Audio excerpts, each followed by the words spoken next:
Hello viewers and students, आज हम start कर रहे हैं 9th क्लास का साइंस बुक का चैप्टर है ये अध्याय 3 परमाणु एवं अणु। अगर हम किसी भी पदार्थ को मतलब किसी भी चीज़ को अगर हम तोड़ेंगे तो क्या होगा? वो टूट जाएगी।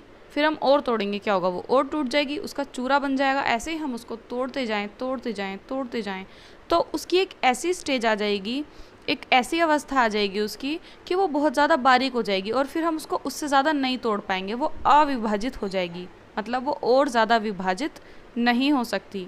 तो वो जो उसकी स्टेज होगी, वो जो उसका सबसे बारीक कण होगा उस पदार्थ का, तो वो बारीक कण जो है परमाणु कहलाएगा। और परमाणु इतने छोटे होते हैं कि हम उनको अपनी ऐसे नॉर्मल आँखों से नहीं देख सकते। उनको किसी आधुनिक मशीन, मॉडर्न मशीन वगैरह से, माइक्रोस्कोप, इन सब चीज़ों से देखना होता है, ठीक है। परमाणु ऐसे ही आँखों से नहीं दिखाई देते क्योंकि वो बहुत ज़्यादा सूक्ष्म होते हैं, बहुत ज़्यादा छोटे होते हैं। अगर ये इतने छोटे होते हैं और आँखों से दिखाई भी नहीं देते तो हम इनके बारे में पढ़ ही क्यों रहे हैं?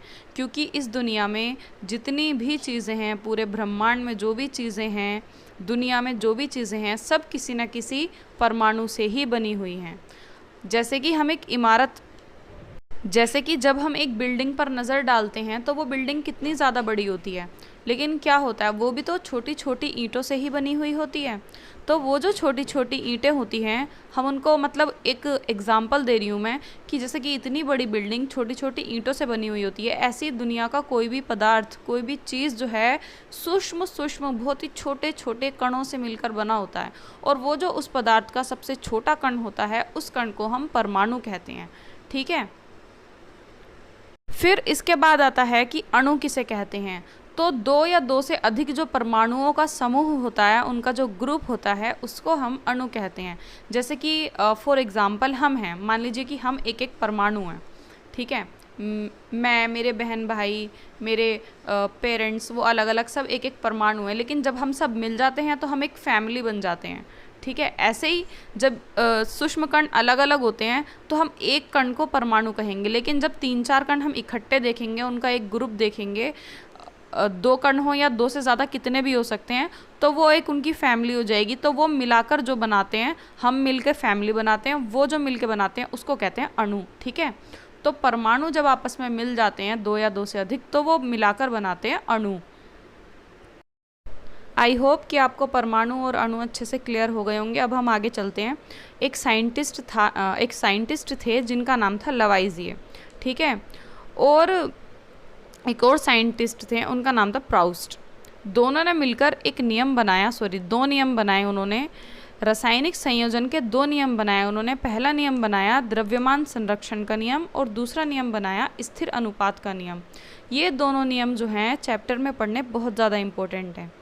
तो ये नियम क्या कहता था? इसमें जो पहला नियम है द्रव्यमान संरक्षण का नियम, इस नियम के अनुसार किसी रासायनिक अभिक्रिया में जो द्रव्यमान होता है, ठीक है, वो ना तो सृजन होता है, मतलब ना तो वो बनता है, और ना ही उसका विनाश होता है। वो जितना है उतने का उतना ही रहता है।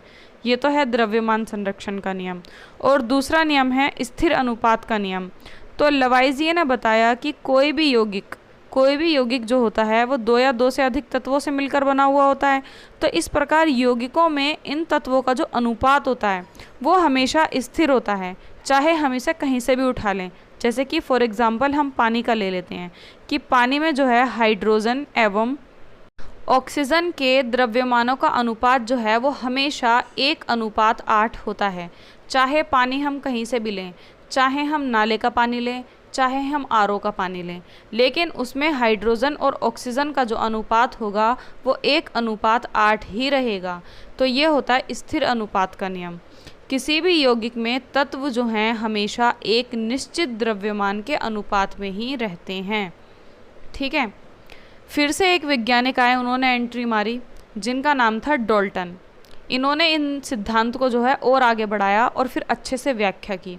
परमाणु सिद्धांत की बहुत अच्छे से इन्होंने व्याख्या की। उन्होंने बताया कि सबसे छोटा कण जिसे और विभाजित नहीं किया जा सकता, ये उन्होंने बताया कि जो सबसे छोटा कण होता है उसको हम और ज़्यादा नहीं तोड़ सकते, ठीक है, हम तोड़ तोड़ के दुखिया जाते हैं, उससे ज़्यादा नहीं तोड़ सकते, तो उस कण को जो है परमाणु कहते हैं। परमाणु सबसे छोटा कण होता है, पदार्थ का सबसे छोटा कण, ये बताया डाल्टन ने।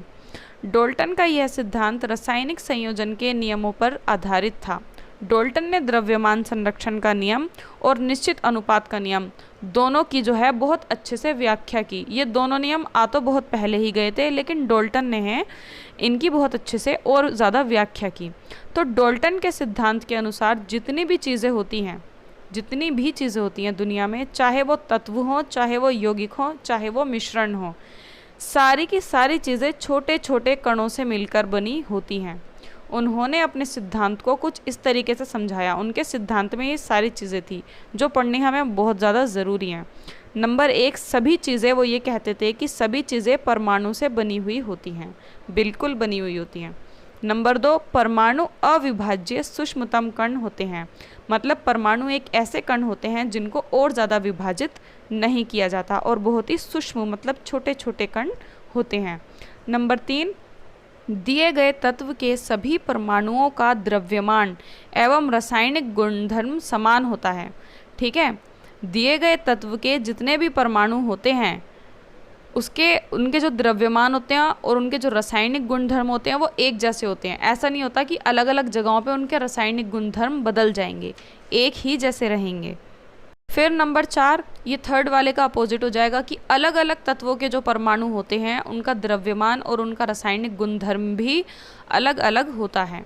नंबर 5, अलग अलग तत्वों के जो परमाणु होते हैं वे छोटी पूर्ण संख्या के अनुपात में संयोग करके यौगिक बनाते हैं। और नंबर 6, किसी भी यौगिक में परमाणुओं की संख्या एवं प्रकार जो हैं निश्चित होते हैं। इन सारी चीज़ों के बारे में जो है हम नेक्स्ट चैप्टर में और ज़्यादा डिटेल से पढ़ेंगे। परमाणु क्या है और ये कितना बड़ा होता है ये मैं आपको बता चुकी हूँ कि परमाणु बहुत ही ज़्यादा छोटा होता है। किसी भी पदार्थ की सबसे छोटी इकाई को परमाणु कहते हैं और परमाणु इतने छोटे होते हैं कि हम उनको इमेजिन भी नहीं कर सकते कि वो कितने छोटे होते हैं। परमाणु की जो रेडियस होती है वो नैनोमीटर में मापी जाती है। रेडियस आपको पता है कि एक गोले के बीचों बीच जब हम बिंदी लगाते हैं तो वो यहाँ से यहाँ तक रेडियस कहलाती है। तो जैसे कि हम कपड़े को मीटर में मापते हैं, इंच टेप में मापते हैं, इंच में मापते हैं, भार को हम किलोग्राम में मापते हैं, इसी तरीके से है परमाणु की जो हम त्रिज्या मापते हैं कि परमाणु कितना बड़ा है उसको हम नैनोमीटर में मापते हैं। और नैनोमीटर जो है वो बहुत ही ज़्यादा छोटा होता है। 1 नैनोमीटर बराबर होता है 10⁻⁹ मीटर के, इतना छोटा होता है। ठीक है, जैसे कि यहाँ पे कुछ परमाणु के जो हैं त्रिज्याएँ यहाँ पर दी हुई हैं कि हाइड्रोजन परमाणु की जो रेडियस होती है त्रिज्या वो 10⁻⁻10 होती है। जल के अणु की जो परमाणु त्रिज्या होती है वो 10⁻⁹ होती है। तो जो आपकी बुक में ये 2-4 दिए हुए हैं इनको आप पढ़ लीजिए, अच्छे रहेंगे आगे फ्यूचर के लिए, 10th क्लास के लिए और अब के लिए भी। इसका आकार इतना छोटा होता है कि हम इसको नॉर्मल आँखों से नहीं देख सकते। जब इतने छोटे होते तो कैसे देख सकते हैं? इसे देखने के लिए हमें किसी मॉडर्न मशीन का यूज़ करना पड़ता है, जैसे कि हम जिनमें से एक को हम जानते हैं माइक्रोस्कोप, और भी साइंटिस्ट और अलग अलग तरीके की मशीनों का यूज़ करते होंगे देखने के लिए। ठीक है, अब हम बात करते हैं तत्वों के प्रतीक के बारे में कि तत्वों के प्रतीक क्या होते हैं। तो डाल्टन महाशय जो थे डाल्टन जो वैज्ञानिक थे उन्होंने तत्वों के प्रतीक बनाए। प्रतीक मतलब उन्होंने अपनी तरफ से कुछ भी एक ऐसा बना दिया कि हम सिल्वर को इस तरीके से दिखाएंगे, हम गोल्ड को इस तरीके से दिखाएंगे। एक्चुअल में सिल्वर के परमाणु, गोल्ड के परमाणु, तांबे पीतल के परमाणु इस प्रकार के नहीं दिखते हैं जैसे कि आपको बुक में दिखाया गया है, जैसे कि डाल्टन ने बनाया है। ये एक्चुअल नहीं है, ये उन्होंने अपने मन गढ़ंत बना दिए अपने मन से, ताकि पूरी दुनिया उसी पर चले और जैसे कि चल भी रही है। यह प्रतीक उस तत्व की एक निश्चित मात्रा को दिखाता है, अर्थात यह परमाणु को दिखाता है। यहाँ पर सारे तो नहीं दिखाए गए हैं, पर कुछ हैं जिन्हें हमें पढ़ना है। ठीक है, थोड़े से दिखाए गए हैं इस बुक में, ये हम पढ़ लेंगे। तो सबसे पहले तत्वों के नामों की शुरुआत उन जगह से हुई थी जहाँ पर उनको सबसे पहले खोज हुई थी। जैसे कि कॉपर का नाम साइप्रस से उत्पन्न हुआ था। गोल्ड का नाम अंग्रेज़ी से लिया गया था। गोल्ड जो है उसमें अंग्रेज़ी का उसका जो अर्थ है वो निकलता है पीला, तो वो पीले कलर का होता है, तो इसलिए उन्होंने उसका नाम गोल्ड रख दिया और फिर उसको जी से दिखाया। ठीक है, तत्वों के प्रतीक बहुत अच्छे से समझ लेना, क्योंकि फिर आपको रटने की ज़रूरत नहीं पड़ेगी। तत्वों के प्रतीक लिखने के कुछ रूल्स होते हैं। क्या रूल्स होते हैं कि तत्व ज़्यादातर जो हैं एक तो अंग्रेज़ी भाषा में ही होते हैं, लेकिन कुछ तत्व हैं जो लैटिन में और जर्मन भाषा में, इधर उधर की भाषाओं में भी हैं, क्योंकि जो तत्व जिसकी जहाँ पर खोज हुई थी उन्होंने उसका नाम ना अपनी ही भाषा में रख दिया था।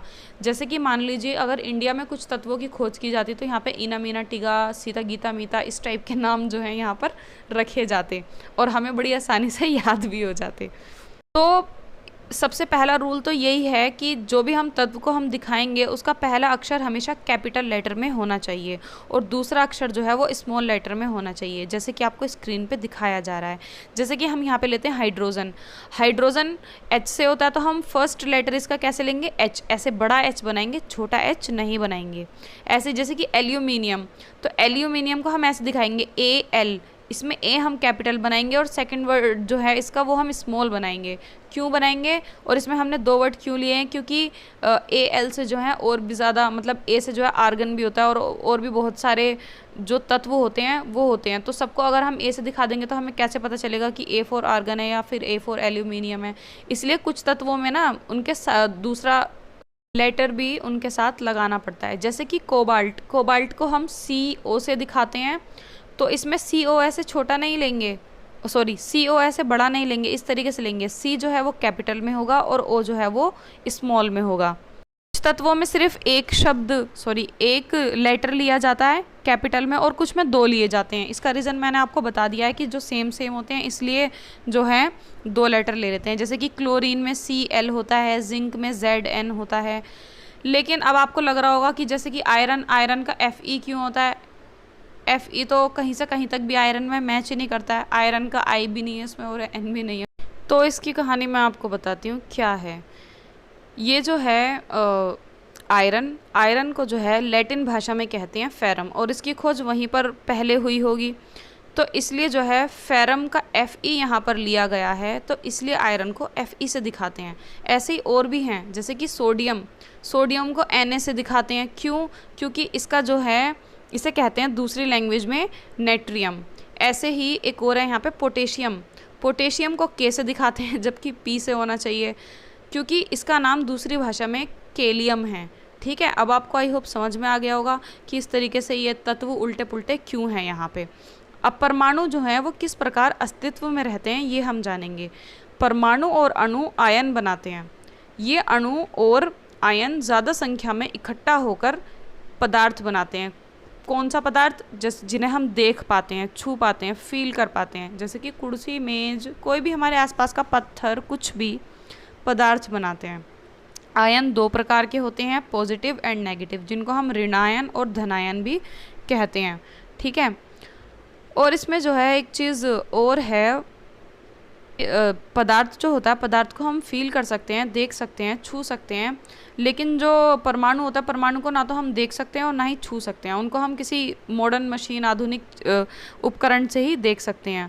अब इसके बाद है कि अणु क्या है। अणु मैंने आपको बता दिया था स्टार्टिंग में ही, दोबारा बता देती हूँ। अणु दो या दो से अधिक परमाणुओं का समूह होता है जो आपस में रासायनिक बंध से जुड़े हुए होते हैं। उनके बीच में एक बल होता है, एक शक्ति होती है, पावर होता है, जिससे कि वो आपस में जुड़े रहते हैं। मेरे ख्याल से तो उन सबके बीच बहुत सारी प्यार मोहब्बत होगी, जैसे कि फैमिली में मेंबर्स एक दूसरे से जुड़े रहते हैं ना, क्यों? क्योंकि एक दूसरे से प्यार करते हैं। ऐसे ही शायद परमाणु भी, उनके बीच में खूब ढेर सारी फैमिली वाली मोहब्बत होती होगी, तो वो एक दूसरे से जुड़े रहते हैं। वैसे ये सिर्फ एक मजाक था, उनके बीच में एक बंध काम करता है, एक शक्ति होती है, उन सबके बीच में पावर होती है, जिसकी वजह से वो जुड़े रहते हैं। अब हम जानेंगे तत्वों के अणु के बारे में। अणु एक ही प्रकार के परमाणुओं से बना हुआ होता है। ऐसा नहीं होता, देखो एक फैमिली में एक ही प्रकार के लोग होते हैं ना, एक ही कास्ट के लोग होते हैं ना, ऐसा नहीं होता ना, दूसरी कास्ट वाले आ जाते हैं। ऐसे ही इसमें होता है कि अणु जो है वो एक ही प्रकार के परमाणुओं से मिलकर बना होता है, अलग अलग प्रकार के नहीं। जैसे कि ऑर्गन, हीलियम। लेकिन अधातुओं में ऐसा नहीं होता। अधातुओं में क्या होता है, जैसे कि ऑक्सीजन, ऑक्सीजन एक अधातु है, तो दो ऑक्सीजन परमाणु से मिलकर बना हुआ होता है, इसलिए इसे द्विपरमाणुक अणु कहते हैं, जिसे हम O2 कहते हैं, O2 गैस, ऑक्सीजन। अगर दो की जगह तीन ऑक्सीजन हो जाए इसमें, तो वो क्या बन जाएगी? ये O3 बन जाएगी, ओजोन परत बन जाएगी। किसी अणु की संरचना में प्रयुक्त होने वाले परमाणुओं की संख्या को उस अणु की परमाणुकता कहते हैं। जैसे इसकी परमाणुकता क्या है 2, इसकी परमाणुकता क्या है 3। इस तरीके से कुछ धातुओं और कुछ अन्य तत्वों की संरचना बड़ी बुरी तरीके की होती है, मतलब बहुत ही ज़्यादा जटिल होती है, समझ में नहीं आती है। जैसे कि कार्बन की, ऐसे ही कुछ तत्वों की और भी अलग अलग परमाणुकता होती है, आपको जो है बुक में दिया गया है, तो ये सब आपको पढ़ना है। और ये जितनी भी टेबल्स आपको दिखाई गई हैं स्क्रीन पे, ये तत्व वाली, अधातु, धातु, ये जितनी भी हैं परमाणुकता किसकी क्या होती है, ये सारी की सारी आपको पढ़नी है। और तत्वों के प्रतीक क्या क्या होते हैं, ये सारे आपको पढ़ने हैं अच्छे से। तो तब तक आप सारा जितना भी आपको समझाया गया है आप अपनी बुक में से दोबारा पढ़िए। वीडियो बहुत ज़्यादा लंबी हो चुकी है, अब मैं इससे आगे की वीडियो बनाऊंगी, इसका सेकंड पार्ट बनाऊंगी, उसको एडिट करूंगी, फिर अपलोड करूंगी। तब तक आप ये सब कुछ याद कर लीजिए और मिलते हैं सेकंड पार्ट में। तब तक के लिए बाय बाय। वीडियो अच्छी लगे तो लाइक ज़रूर करें, अपने फ्रेंड्स के साथ शेयर करें।